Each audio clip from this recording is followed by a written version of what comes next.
My name is Jim Estes, and today I'm going to talk about a drill that I think is extremely important for the swing plane.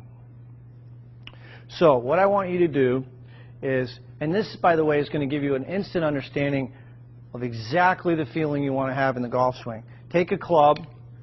You can put a rod, alignment rod, in the grip, or I'm sorry, in the butt end of the golf club.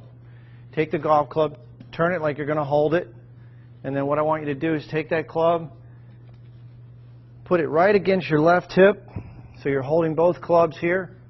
Now you've got an alignment rod on the ground and a golf ball, and what I want you to do, getting into your good posture position, your weight over the arches, feel balanced. The insides of the heels are going to be about the width of your hips. Take a swing back, slow motion, and trace with that alignment rod the target line all the way up.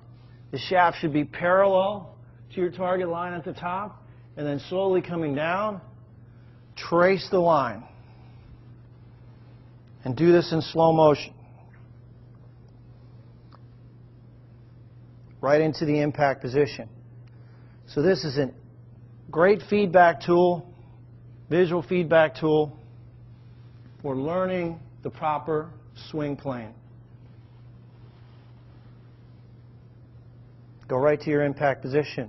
I encourage you to do this drill in slow motion, and if you have 5 minutes a day, if you do this drill every day, I guarantee you're going to improve your golf swing.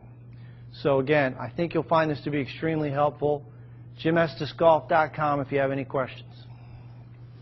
Slow motion, so we can see a lot. We won't see the club head, but a couple things we're going to see. And as I indicated, one thing I want you to do is pay particular attention to where your hands are in relationship to the center of your body. You can see she doesn't have a lot of forward hand position. Her hands, in actual fact, are almost behind the ball. Okay. You can see your shaft's leaning forward quite a bit. Oh, yeah. Alright, so on the initiation of the swing, look at your trail hand compared to hers. Oh, yeah. Oh, my goodness. Alright, so that's a big problem. And look at the back of your left hand. The forward hand. The right hand in relationship to hers. Let me zoom her in here. Alright, you see that's a lot stronger grip, right? Yeah. Yep. Both hands are stronger. You got a lot of counterclockwise rotation or left rotation in both hands. So there's your hook. There's your closed face. Alright. Oh, yeah. Backswing's good. Now, see the collapsing forward knee. Yes, yeah. Right. That is because you're not getting that hip back. It's shifting forward. It's going toward the ball. That's another problem. If your pelvis moves into the ball 3 or 4 inches, you've got to bend your arms to compensate. Otherwise, you're going to shank it. Remember, this golf club, from the center point to the heel, it's only 2 inches. Yeah. So if you move forward, you got to do something else to compensate. Yeah. Now, okay. We're not going to get rid of that overnight. Right. Okay. But you just need to be aware that you got to give yourself more room at address. Push your rear end back, get your weight loaded, your toes, and on initiation of the movement, go the opposite direction. You start on your heels and load your toes. Start a little forward and go back. Okay. That's going to take practice. Because if you go out there and try that the next round, you might shoot 150. But just feeling that your weight's going the other direction on the initiation of the movement, it would be helpful. Now, if you don't want to think of that going out on the course, that's fine. Just practice it and then forget it. Because eventually, you're going to start to get a sensation for where your weight's distributed in swing, and you'll be able to feel it.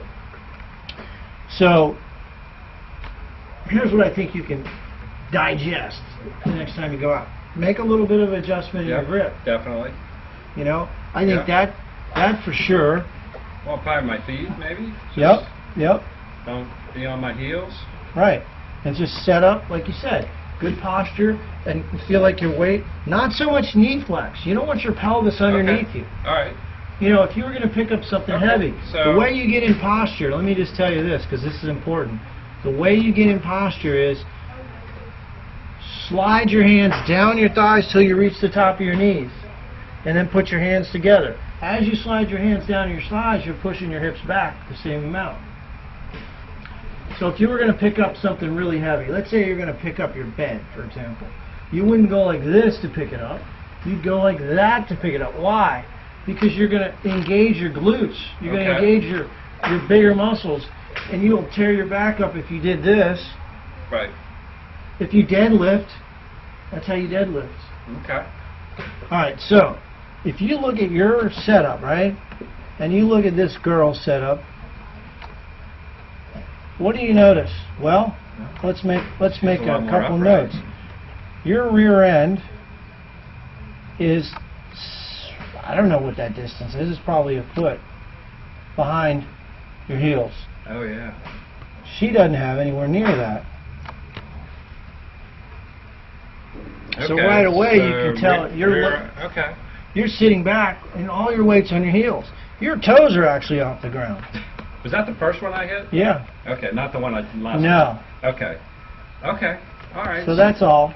That's all I wanted to say. So maybe I need to hips over. You want the feet top of the knees over- over the middle of the shoelaces, and the weight toward the arches of the feet, or even a little forward of the arches of the feet. Okay. Yep. And then make that a grip adjustment. Now, I will tell you, I think that's enough to make you a lot better without too much problem. I mean, if we get too much going on, I don't think you can play. Now, your swing plane is a measurement of the shaft plane, and then if the club goes back and comes down, your club drops underneath that cone, just slightly. Mhm. So Okay. we're going to see you hit some drivers. I want to see you hit the longest club in your bag, and Okay. see what kind of, because I think you got enough to fix